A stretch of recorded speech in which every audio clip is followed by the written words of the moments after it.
Magandang umaga po sa ating lahat. Today, pag-aaralan po natin ang John chapter 3, verses 9 to 15. Bago pong lahat, tayo po yung manalangin. Panginoon, marami pong salamat o Diyos sa oras na ito. Patuloy niyo pong buksan ang aming mga puso at isipan upang maunawaan po ang inyong banal na salita. Turuan mo po kami na hindi lamang po malaman ang katotohanan, kundi mamuhay po ayon dito. Gabayan niyo po kami sa aming pag-aaral. In Jesus' name we pray. Amen. So, bago po tayo pumunta sa pag-aaral natin, mahalaga pong maintindihan muna natin yung context. So, kausap po ni Jesus Christ dito si Nicodemus. Si Nicodemus po ay isang Pharisee, isa po siyang respected religious leader. Member po siya ng isang Jewish ruling council o Sanhedrin.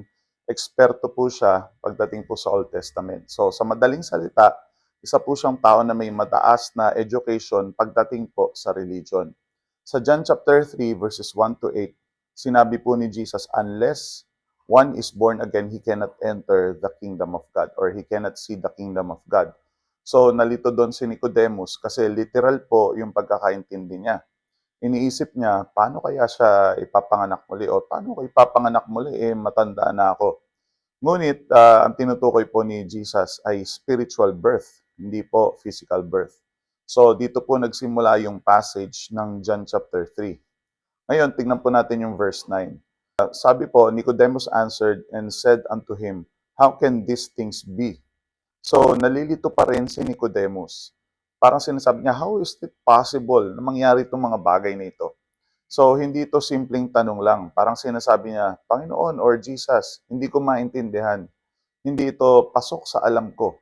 So, nakakagulat dito dahil si Nicodemus po ay isang teacher sa Israel or teacher ng Israel. Marami siyang alam tungkol sa scripture. Pero hindi niya maintindihan ang spiritual transformation na sinasabi ng Panginoong Hesus. Ito po yung nagpapakita na hindi po sapat ang religious knowledge para maintindihan ang mga bagay ng Diyos.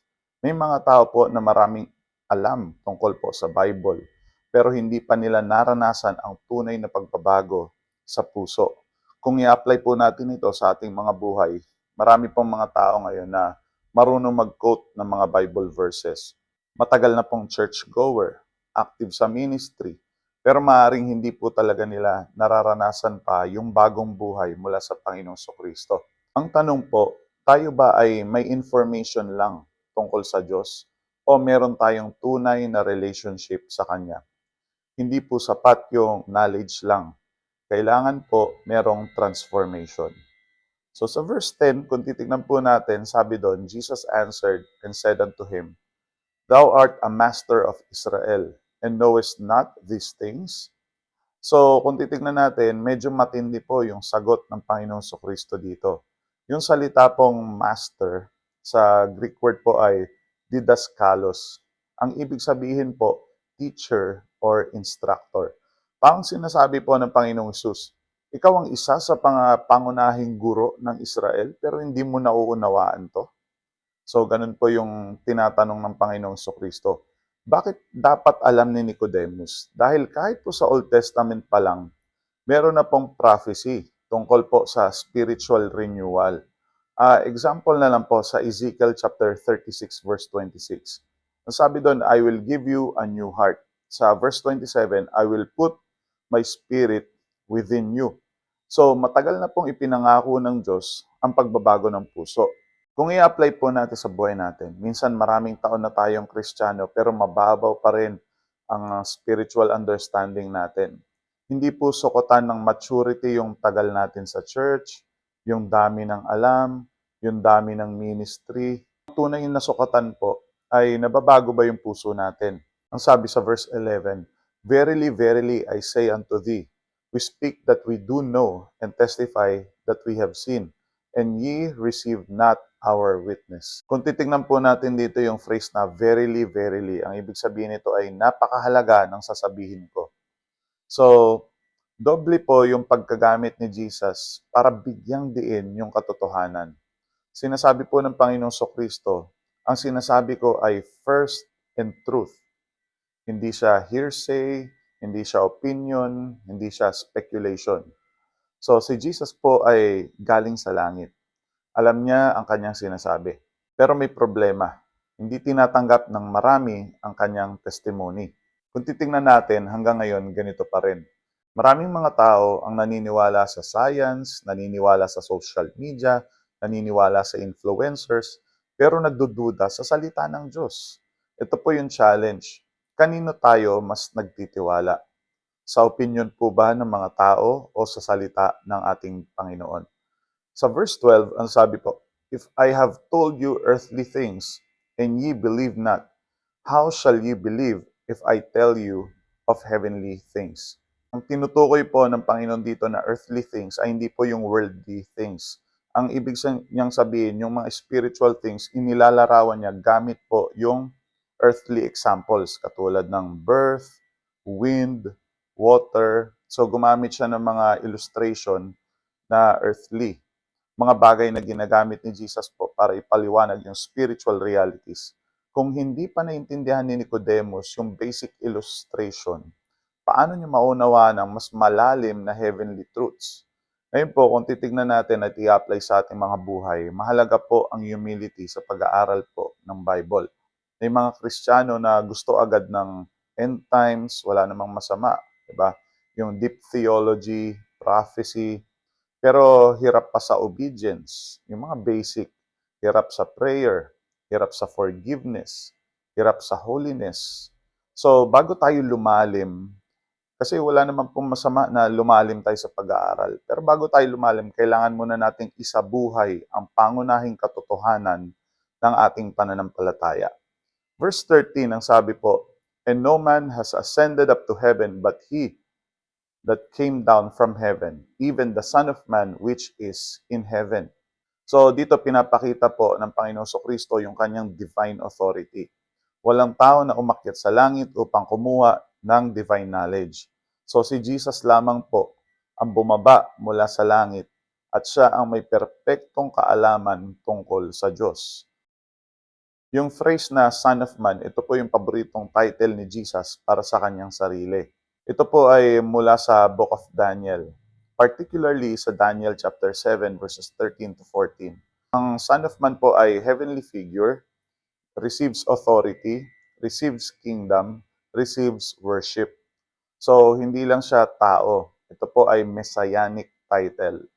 Kung titingnan po natin sa panahon po natin ngayon, marami pong nagsasabi, may sarili akong truth.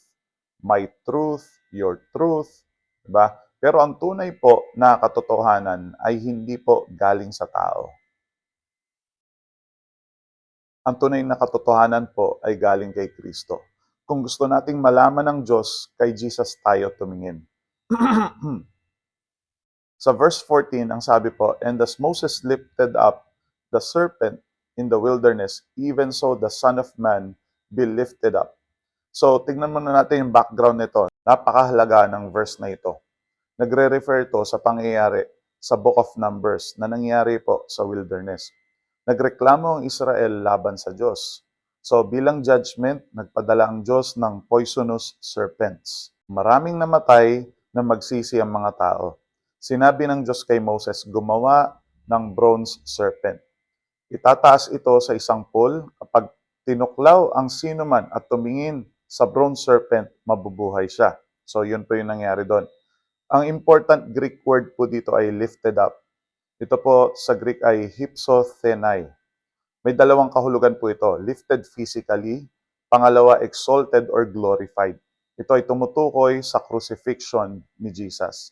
Itataas siya sa cross, pero kasabay nito, siya rin ay maluluwalhati. So kung titingnan po natin ang spiritual meaning nito, ang bronze serpent po ay hindi po nakapagligtas dahil ito po ay isang metal.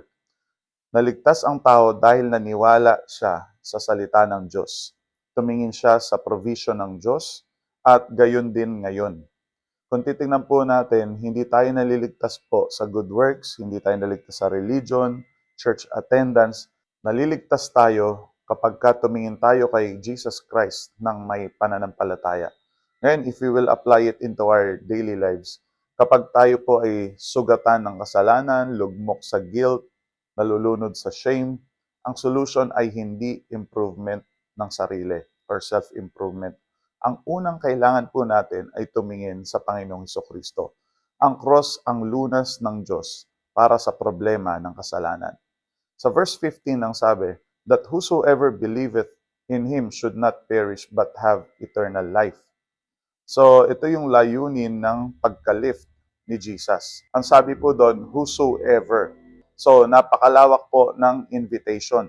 Hindi po sinabing whosoever is rich, whosoever is educated, whosoever is religious. Ang sinabi po ay whosoever. Ibig sabihin, lahat ay inaanyayahan. Whosoever believeth or believes. Hindi lang po intellectual agreement ito. Pag sinabi pong believe dito, trust, reliance, dependence. Parang pag-upo sa isang silya. Hindi sapat na maniwala ka lang na kaya kang buhatin ng silya. Kailangan mo itong upuan at pagkatiwalaan. Ganun po yung biblical faith. Pag sinabi pong eternal life, hindi lang po ito yung buhay na tumatagal. Ito po ang quality of life na kasama ang Diyos. Nagsisimula po ito ngayon pa lamang at nagpapatuloy magpakailanman. So yung word po na perish, ito po sa Greek ay apolimi. Ang ibig sabihin po ng perish ay ruin, destruction, eternal separation from God. So yun po yung meaning nun. Si Jesus po ay dumating upang iligtas tayo mula po dito. So, kung titingnan po natin, paano natin ito ma-apply sa buhay natin, marami pong mga taong nagtitiwala sa sariling kabutihan, sariling moralidad, achievements, pero ang kaligtasan po ay nasa pananampalataya sa Panginoong Jesucristo. Ang tanong ay hindi kung religious ba ako, kundi ang tanong po ay nagtitiwala ba ako kay Jesus bilang aking tagapagligtas. Ngayon po, kung titignan natin yung main lesson sa pinag-aralan po natin, una, hindi sapat ang religious knowledge. Si Nicodemus po, kung titignan natin, isa po siyang teacher pero hindi pa rin niya nauunawaan ang new birth or ang bagong kapanganakan. Kailangan natin ang gawa ng Holy Spirit sa ating mga buhay. Pangalawa, si Jesus lamang po ang may ganap na kapahayagan tungkol sa Diyos. Siya ay galing sa langit, siya ang ultimate authority, hindi opinyon ng tao ang ating pundasyon, kundi po ang salita ng Panginoong Hesus. Pangatlo, ang krus ang sentro ng plano ng kaligtasan. Tulad po ng bronze serpent na itinaas sa wilderness, si Jesus ay itinaas sa krus para sa ating kaligtasan. Number 4, ang kaligtasan ay sa pamamagitan ng pananampalataya.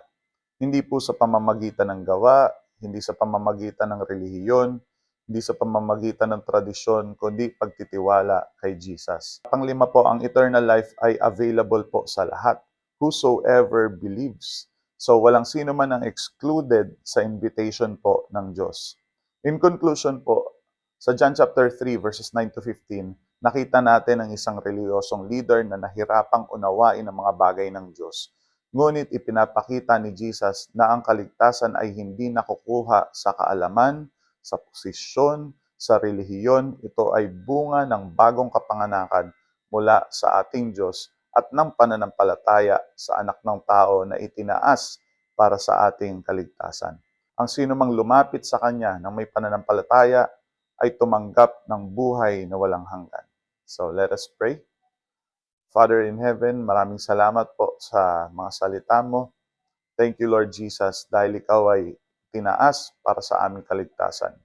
Tulungan mo po kami, Panginoon, na hindi lamang po magkaroon ng kaalaman tungkol sa inyong mga salita, kundi magkaroon po ng tunay na pananampalataya, bagong buhay sa inyo. Nawa po, Panginoon, magtiwala kami sa iyo araw-araw at mamuhay kami para sa iyong kalwalatian. In Jesus' name we pray. Amen. So, salamat po sa inyo pong panonood ng video na ito. Pagpalain po tayong lahat ng ating Panginoon.